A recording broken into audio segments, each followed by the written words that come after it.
Hello, and welcome to one of those episodes that's not yet the start of a new season, but something crawled out of the internet to annoy everyone, and I'm going to address it on the podcast in my downtime because, frankly, it's this or get a real job. And what's the issue that's got the internet's knickers in a twist this time?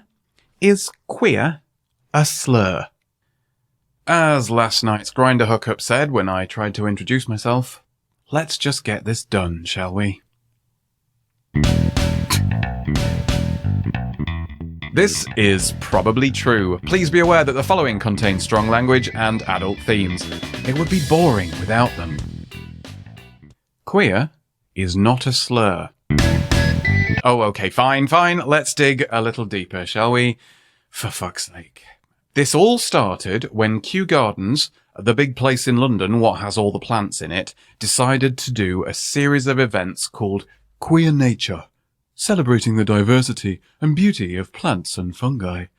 And, okay, nice, fine, great idea. Plants are fascinating. For example, some need pollinating, which is why we invented bees. Others are self-pollinating, as in they have all the organs needed to do it all by themselves. They basically have a wank and then some fruit pops out. Fantastic. I would love to be able to tickle my own fancy and then get an apple out. Actually, no, thinking about where the apple would have to come out, I'm alright, thanks. Anyway, some trees just blast their jizz into the air, hoping the wind will take it where it wants to go. That's what hay fever is, by the way. You're basically just getting bukakied by plants. Anyway, it is probably clear to you by now that I am not a botanist. I am, in fact, a sluttonist? A horticulturalist, which basically means if you bring me a plant, I'll suck your dick. Oh, and don't even get started on fungi, except do really get started on fungi, because, they're not plants, certainly not animals, nor are they anything in between. Some of them are big enough to be measured in kilometers. Some of them are immortal, which is awkward, because they also don't quite fit into what we understand to mean living and dead. Sometimes they contain life-saving compounds that help with medical treatments. Other times, they let you meet God. Not always with a return ticket. Some of them have over 300 different sexes. I have no idea what that means or how it works, but it sounds like a fun time. I honestly can't think of anything better as a queer allegory than fucking fungi.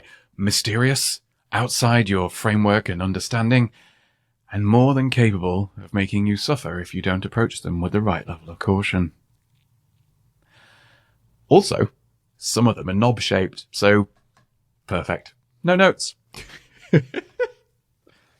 And then there's terrifying shit, like cordyceps fungus. That's the one that infects like an insect, like an ant, and then takes control of its brain somehow and makes it walk to the best possible place to spread itself. Then this poor ant gets rooted to the spot while the fungus eats it from the inside and then blasts out through it's not skin, is it? Like chitinous exoskeleton, and fires its spores out into the world to infect more ants and things so they'll all do the same. Fucking terrifying! Speaking of harmful things that burrow into brains and then rot them from the inside out, this is where the TERFs come in. And yes, I am quite proud of that segue.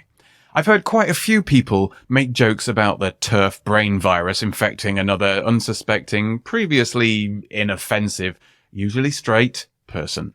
It does seem to take over their brains until being a TERF and being angry on the internet is all they have in their lives. Well, they don't really call themselves TERFs anymore. Now they go for LGB without the TQ, or something equally stupid and similar. Tellingly, most of them aren't even LGB. They're just NOB.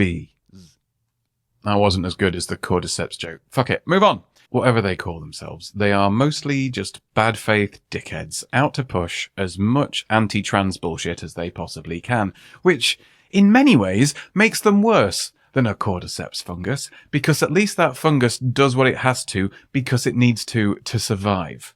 I have no idea why TERFs are such dickheads. They could easily survive by not being. Presumably, they're like that because no one will have sex with them or be their friend, because all they do is be angry on the internet about some people over here are different from how people over there like them to be. And that's bad for self-evident reasons. Incidentally, before anyone reaches for the "well actually" button and leaves a comment or sends me an email or scrawls something in their own shit and wraps it around a brick and chucks it through my window, don't bother. I don't care. I know all the arguments. They're all bullshit.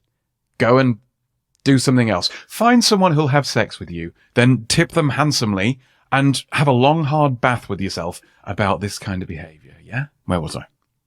Oh, yeah.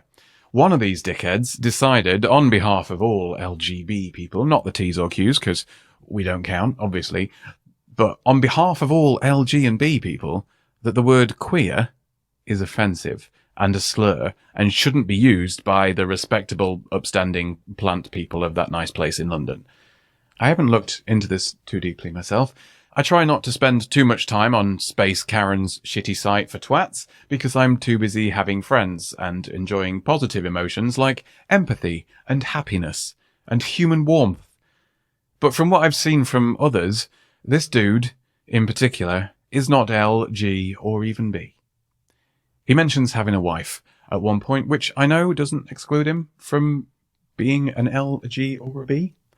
But there are some other tweets where he self-describes as straight, which really, really do. Anyway, a straight, white, cis man has decided something for the rest of us. Sounds oddly familiar, doesn't it? You know what, though? It was a slur, back in the olden days. But in the 10 years or so since the internet was invented? It can't be more than that, don't correct me. It has been reclaimed by the LGBTQ, all of them, community. Yes, it was a word that was used as a weapon against a lot of us, me included, when we were younger and full of shame about who we are. And that's the thing. It's just a word. It's the shame and the trauma attached to it that's the problem. Which is why, over time and with help and support from each other and the community, we, as a community, reclaimed that word. It was used to shame us, to single us out and highlight how different, how strange we were, how other. And when we thought we were alone in our difference, that pain and shame cut deep. But since the world has opened up a little and we started realizing that, hey, there's actually quite a lot of people like me, I don't have to feel alone or wrong or other because of who I am, because here's a big group of others just like me. And if we're all others, then none of us are others. We are we. And then you can let go of the shame and the pain attached to that word and say, yes, I am queer. And that's great. Why would I want to be like you boring people anyway? By taking that word and making it our own, it stops being a weapon in the hands of someone else and instead becomes a badge of honor that we all wear together to say, we got through this, we survived it, we don't need to hide anymore. And that's something that they cannot take away. And that word becomes ours. And I know it's not as easy as just saying it like that. And there are plenty of people out there who are LGBT and Q who don't like the word Q because of all the memories and associated trauma they have personally got attached to it. And I understand. I do. I really, really do. And I feel for those people. But, and I say this with all the love and the gentleness and the respect that this kind of thing needs, it's on you to do the work and let that shit go and become comfortable with the word. You can't stomp your feet and say, as a community, we can't reclaim this word because it makes me uncomfortable. It's a bit like someone beating you with a bicycle pump and then you saying that no one can ride bikes anymore because it makes you uncomfortable. Those people didn't beat you with a bicycle pump. They're not trying to. They're just out there riding bikes, having a fun time, not trying to hurt anybody. Although probably being dicks about traffic lights because, Anyway. Yeah, it's on you to be okay with people riding their bikes not trying to hurt anyone anymore. You kind of have to deal with it. And the other thing about English, you sponge, you absolute salad, you fucking rail replacement bus service, is that any word can be used as a slur if you say it right. Do you see what I mean, my little teacup? You bookcase, you complete and utter steering wheel of a human being. So, in summary, queer is not a slur, words are fun, and TERFs are all absolute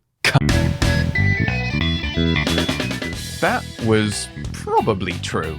The LGBTQ plus storytelling project created to remind all of our queer siblings that we are none of us alone.